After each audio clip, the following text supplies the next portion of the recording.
Training shoulders with shoulder pain. Turned off the wrong light switch. Training with shoulder pain does not have to suck. It can be pretty fun, and you can still get some decent results. Get those delts up, baby, without having to worry about causing further damage. Yes, that's right. Don't be a fragile little bitch. How am I able to go from this to this?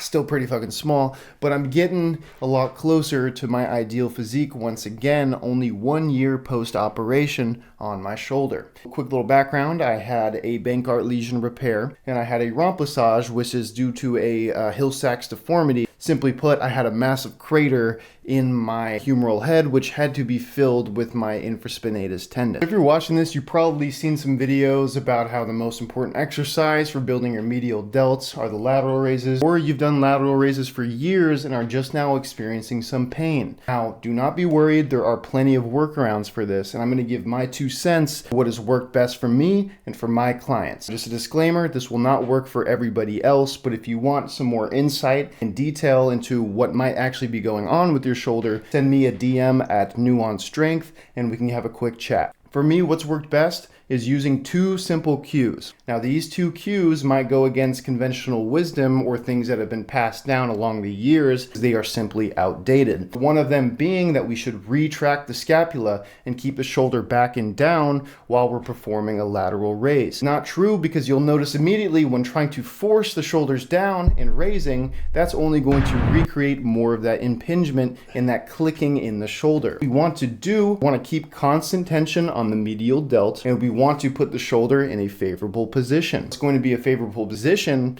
is a position that's going to allow us to target the medial delt, getting proper upward rotation and protraction of the scapula. Now, in order to do so, we're going to use 2 cues. So the 2 cues that I use to achieve this, flexing and squeezing the lats as we perform the movement. I know it seems kind of random, but just give it a try. So go through your usual lateral raise, right? Probably a little clicky there even without weight. Now do the same, but we're going to slightly lean forward and we're going to engage our lats. So feel for those lats, flex those lats as if you're about to do a front double by. And then we're going to sweep out. All we need to do is flex and contract our lats before we begin the movement and maintain that contraction as you come up through your lateral raise. Some of you might find instant relief by doing so, and for others it might still be a little achy, and that comes to cue number 2, and that's going to be painting the walls around you. So a lot of people, when they try to perform a lateral raise, they are shrugging the weight up and they're thinking of it as a raise. So rather than thinking of raising and elevating your hands, we want to think of more of an outward push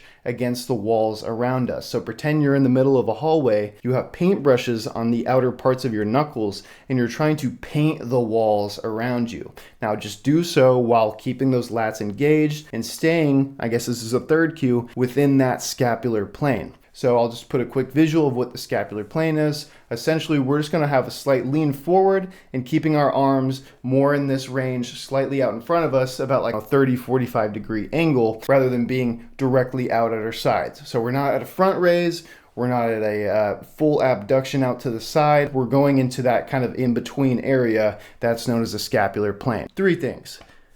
Keep the lats engaged, have a slight lean forward while painting the walls around you, and keep those hands in the scapular plane. And really that's it. If you guys still have any pain or issues after using these cues, well then we're going to have to take a deeper dive into what's really going on, look at some other factors. And if you'd like help with that, just give me a DM at Nuance Strength or give a comment down below and we can troubleshoot some ideas. Thank you guys.